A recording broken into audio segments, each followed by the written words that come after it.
Shalom warga kerajaan yang dikasihi Tuhan. Sekarang kita akan kembali di podcast saya lagi, podcast episode keempat. Podcast singkatan dari podcast Kingdom Equipment Site, ya.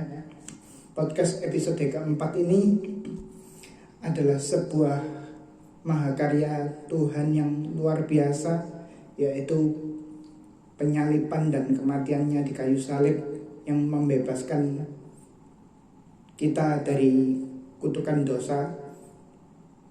Jadi di konten kali ini saya memberi judul untuk podcast khotbah saya hari ini adalah The Masterpiece, sebuah mahakarya Tuhan.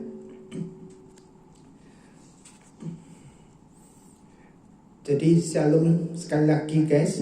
Di episode keempat ini saya mau men-sharingkan firman Tuhan, bagaimana Tuhan itu baik dan setia dengan manusia ciptaannya. Dia mau merendahkan dirinya menjadi manusia untuk menebus dosa saudara dan saya, manusia yang hina ini. Jadi bukan hanya manusia saja yang mau berkarya, tapi Tuhan juga mau berkarya lewat penyaliban dirinya sendiri, rela mati di kayu salib untuk menebus dosa manusia. Karya salib Yesus adalah karya terbesar, atau biasa kita sebut dengan mahakarya yang pernah dibuat di dunia ini. Ini adalah karya terkeren yang pernah kulihat sejauh ini. Oke, amin. Kita akan masuk di pembahasannya. Kita akan melihat bagaimana prosesi penyaliban dan kematian Yesus di kayu salib. Kita akan buka dulu di Yohanes pasal 19 ayat 17-19. Kita akan baca. Sambil memikul salibnya, ia pergi keluar ke tempat yang bernama tempat tengkorak, dalam bahasa Ibrani Golgota. Dan di situ ia disalibkan mereka, dan bersama-sama dengan dia disalibkan juga dua orang lain sebelah menyebelah, Yesus di tengah-tengah. Dan Pilatus menyuruh memasang juga tulisan di atas kayu salib itu, bunyinya, Yesus orang Nazaret, raja orang Yahudi. Oke. Jadi di sini adalah prosesi penyaliban Yesus, di mana dia disalibkan bersama dengan dua orang penjahat, Yesus di tengah-tengah. Jadi penyaliban itu disaksikan oleh banyak orang juga. Jadi adalah sebuah hal yang memalukan. Jadi biar kita itu tahu kalau dosa dan kutukan dosa itu memalukan, ya. Oke.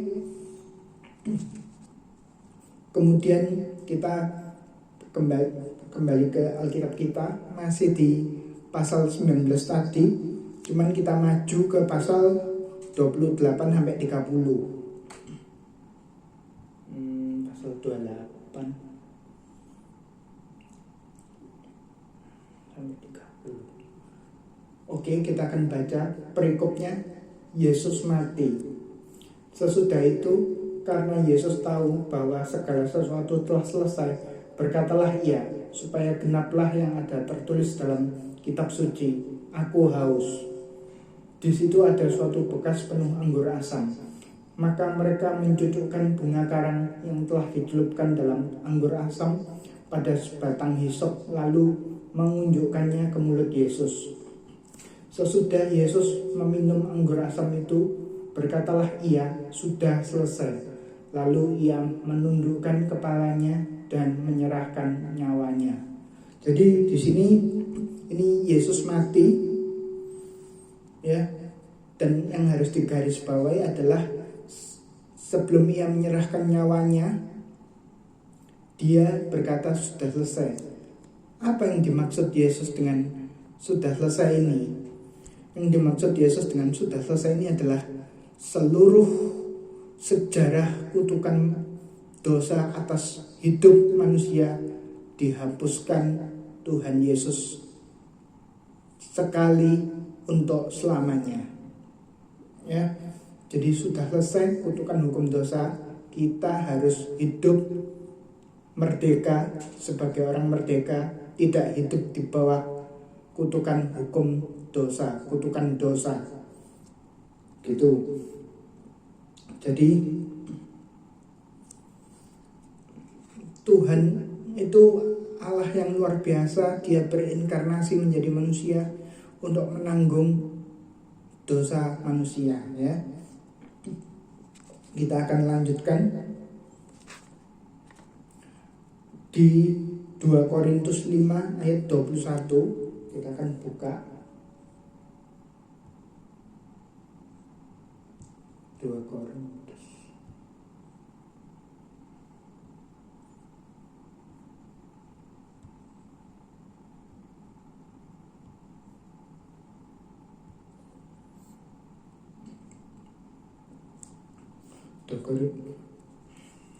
Dua Korintus 5 ayat 21.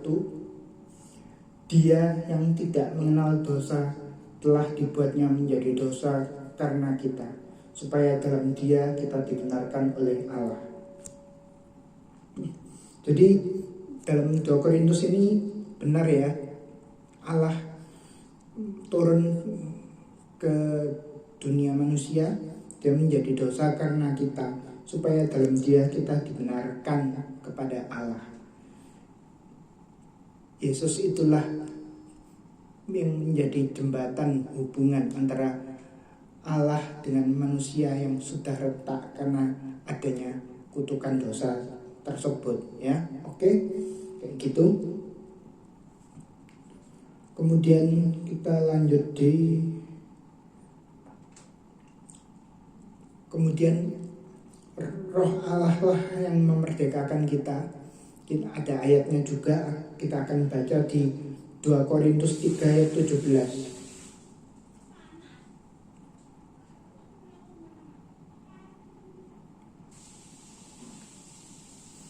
Di 2 Korintus 3 ayat 17, Roh Allah yang memerdekakan kita. 2 Korintus 3.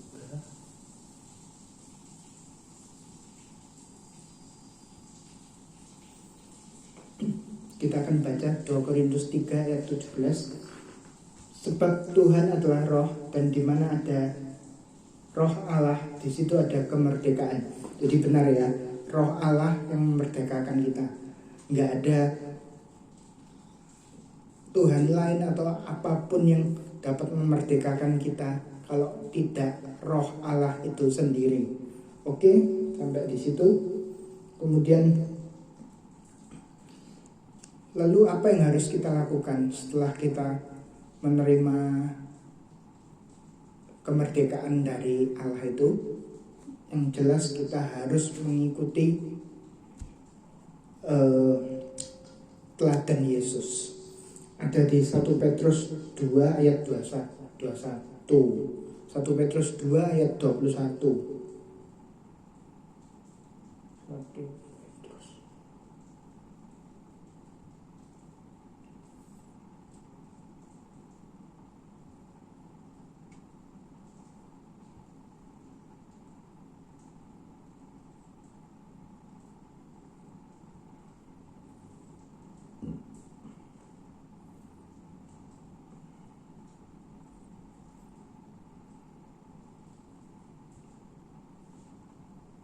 1 Petrus 2 ayat 21. Sebab untuk itulah kamu dipanggil, karena Kristus pun telah menderita untuk kamu dan telah meninggalkan teladan bagimu, supaya kamu mengikuti jejaknya. Jadi benar, kita harus mengikuti teladan Yesus. Sekarang kita mesti mengikuti teladan Yesus karena Dia taat dan setia sampai selesai. Seperti kata-kata Dia tadi di kayu salib, sudah selesai. Dia taat, Dia setia. Kita manusia, kita harus taat dan setia dengan Tuhan sampai di garis finish, ya. Jadi selain mengikuti teladan Yesus, yang terutama yang pasti harus dilakukan adalah bertobat. Jadi pertobatanmu itu yang akan menjadi mahakarya terbaik dalam hidup kita. Dijamin kita gak akan dibelenggu dosa lagi.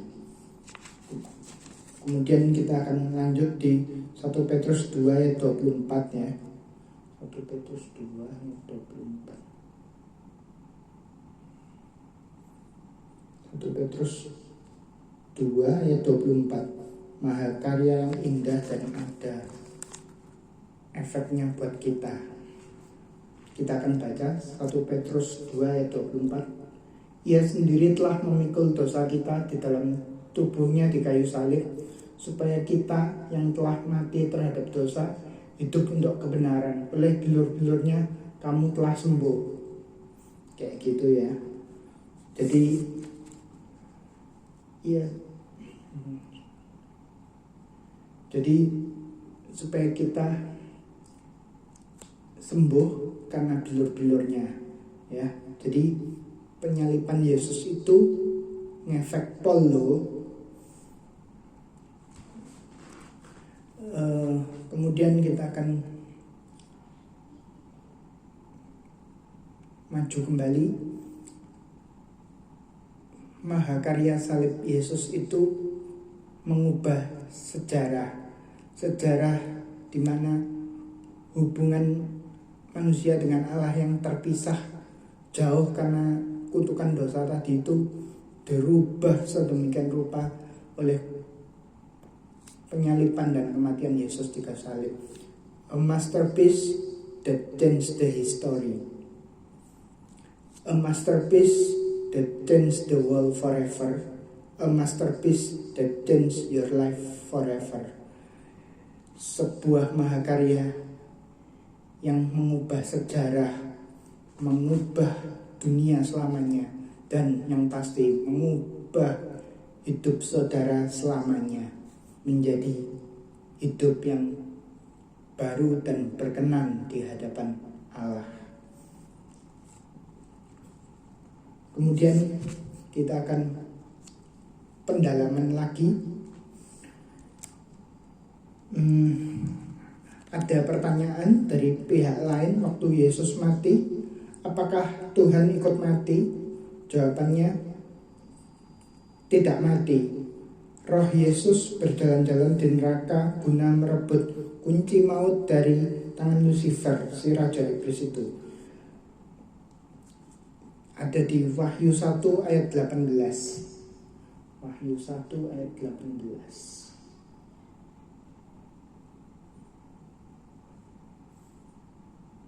Wahyu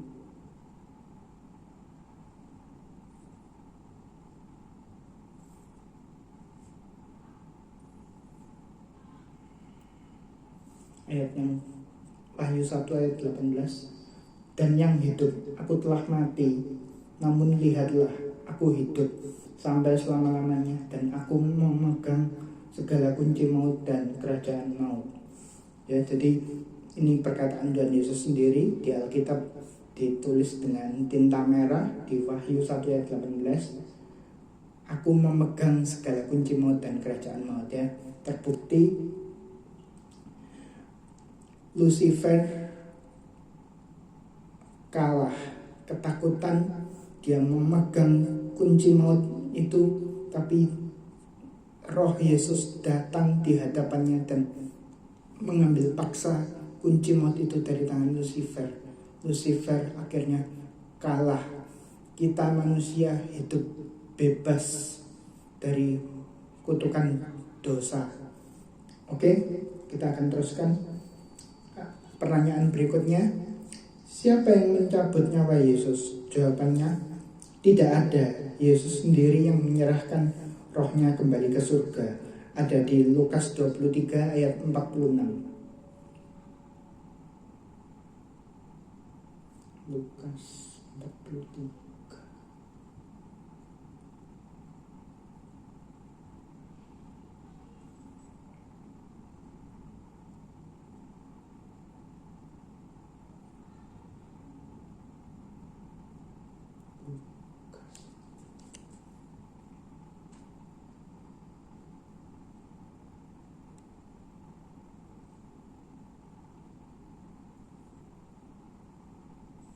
Lukas 43.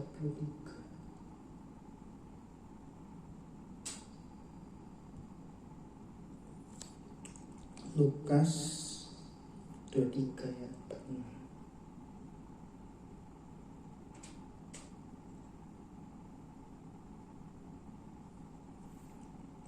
Lalu Yesus berseru dengan suara nyaring, "Ya Bapa, ke dalam tangan-Mu kuserahkan nyawaku." Dan sesudah berkata demikian, ia menyerahkan nyawanya. Jadi Yesus sendiri yang menyerahkan nyawanya, tidak ada yang mencabut nyawa dia. Dia sendiri yang menyerahkan kembali kepada Allah, ya. Galatia 2 ayat 16. Hukum Taurat itu tidak serta-merta membenarkan kita, tapi iman kepada Yesus Kristus inilah yang membenarkan kita. Hukum Taurat gak ada efek apa-apa buat mengurangi atau menambah pahala atau keselamatan kekal kita. Jadi Galatia 2 ayat 16 kita buka saja.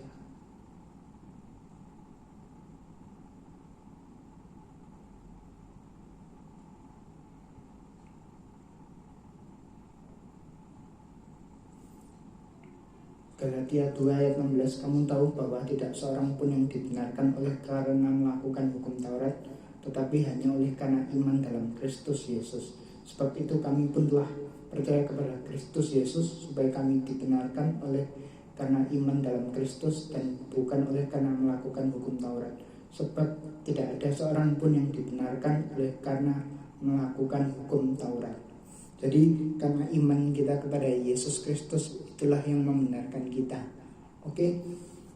Jadi aku mau bersaksi di mana aku bertobat terima Kristus. Aku ikut sekolah minggu saat aku kelas 5 SD, dan aku gak pernah ada kepikir untuk masuk Kristen sebenarnya. Aku berasal dari Katolik, dan karena diajak saudaraku untuk sekolah minggu, jadi ya aku ikut-ikut saja dan tidak ada paksaan juga. Jadi aku ya ikut saja karena ada saudaraku kan, jadi aku ikut. Tapi selang setiap minggu aku lakukan dengan rutin, dengan setia gitu, sampai akhirnya aku bisa merasakan damai sejahtera yang belum pernah aku rasakan sebelumnya. Jadi aku sampai saat itu akhirnya aku setuju dan memutuskan untuk masuk Kristen dan terima Tuhan Yesus. Kemudian aku mulai membaca Alkitab saat aku umur 17 tahun sampai sekarang aku umur 37 tahun. Aku sudah 20 tahun baca Alkitab dan aku semakin bertambah kuat imanku di dalam Tuhan Yesus. Seperti itu ya. Jadi itulah kesaksian singkat tentang bagaimana aku bertobat dan mencari kebenaran di dalam Alkitab. Dan akhirnya memang aku menemukan jalan dan kebenaran dan hidup sesuai dengan Yesus berkata, akulah jalan dan kebenaran dan hidup. Kayak gitu. Jadi iman Kristenku semakin bertambah-tambah kuat dari hari ke hari. Aku tahu jika tidak ada penyaliban Yesus, aku juga gak mau jadi orang Kristen. Karena semua orang akan binasa dan disalibkan satu persatu untuk menebus dosa masing-masing. Celaka kita karena gak ada yang memperbaiki hubungan Allah dan manusia. Lebih detail lagi, korban-korban bakaran hewan yang sudah dilakukan sejak zaman dulu itu pun tidak menebus sedikit pun dosa kita. Korban penyaliban Yesus itulah yang menjadi jembatan penghubung kembali kedekatan manusia dengan Allah. Itulah bukti kasih Allah kepada dunia dan isinya ini. Ada di Yohanes 3 ayat 16 kita akan baca.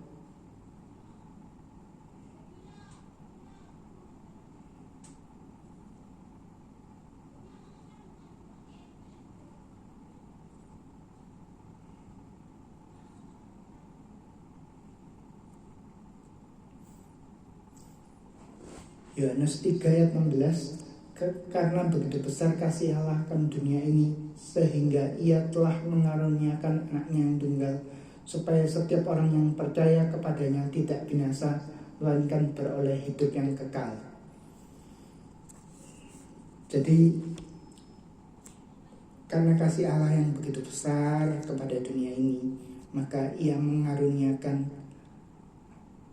atau mengirimkan dirinya sendiri menjadi manusia, menjadi daging, untuk sampai di kayu salib itu ya, untuk membuat sebuah masterpiece. Oke. Kemudian sebagai ayat yang terakhir, kita akan buka di Yohanes 14 ayat 6.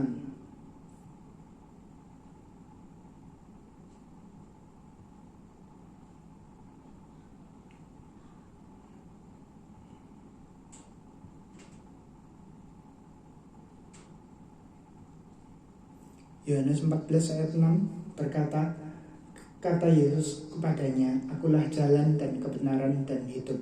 Tidak ada seorang pun yang datang kepada Bapa kalau tidak melalui aku. Jadi Yesus adalah jalan sekaligus kebenaran, karena dia itu adalah Allah sendiri, dan hidup. Hidup ini apa maksudnya? Hidup ini adalah sebuah kemerdekaan rohani yang harus kita miliki. Kita tidak mau hidup di bawah kutuk dosa, maka itu kita mencari sosok Tuhan Yesus Kristus, karena melalui mahakarya dialah di kayu salib, dia menjadi penebus dosa kita manusia. Jadi benarlah seperti kata-kata di ayat 6 ini, Yesus adalah jalan dan kebenaran dan hidup. Tidak ada seorang pun yang datang kepada Bapa kalau tidak melalui aku. Begitulah kata Yesus. Jadi di sini masterpiece itulah yang menjadi jembatan penghubung kembali hubungan antara manusia dengan Allah yang telah rusak karena kutukan hukum dosa, diselesaikan oleh Yesus di atas kayu salib sekali untuk selamanya. Amin.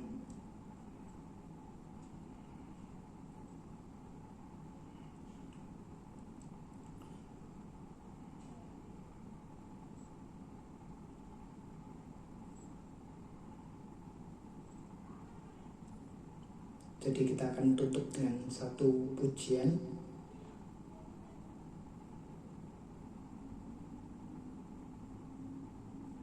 Suatu hari sekeluarga nonton TV, tiba-tiba tembok nempes, plafon netes, nipun elastek 3-in-1 siap beres yuk. Dengan teknologi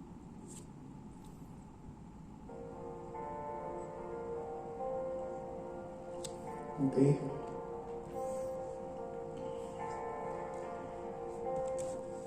How great the chasm that lay between us. How high the mountain I could not climb. In desperation I turned to heaven and spoke your name into the night. Then through the darkness your loving kindness tore through the shadows of my soul. The work is finished, the end is written. Jesus Christ my living hope. Oh, we could imagine some great mercy, what heart could fathom such boundless grace? The God of ages stepped down from glory to wear my sin and bear my sin. The cross has spoken, I'm forgiven. The King of Kings calls me his own. Beautiful Savior, I am yours forever. Jesus Christ, my living hope. Oh, hallelujah, praise the one who set me free. Hallelujah, that has lost its grip on me. You have broken everything. There's salvation in your name, Jesus Christ, my living hope. Then came the morning that sealed the promise. Your buried body began to burn. Out of the silence, the roaring lion declared the grave has no claim on me. Oh, then came the morning that sealed the promise. Your buried body began to burn. Out of the silence, the roaring lion declared the grave has no claim on me. Jesus, yours is the victory.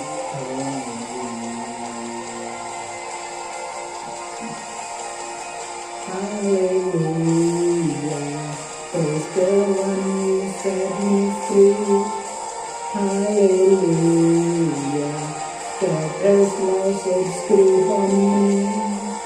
You have broken everything. There's salvation in your name, Jesus Christ, my living hope. Hallelujah, praise the one who set me free. Hallelujah, that has lost its grip on me. You have broken everything. There's salvation in your name, Jesus Christ, my living hope. Jesus Christ, my living hope. Jesus Christ, my living hope.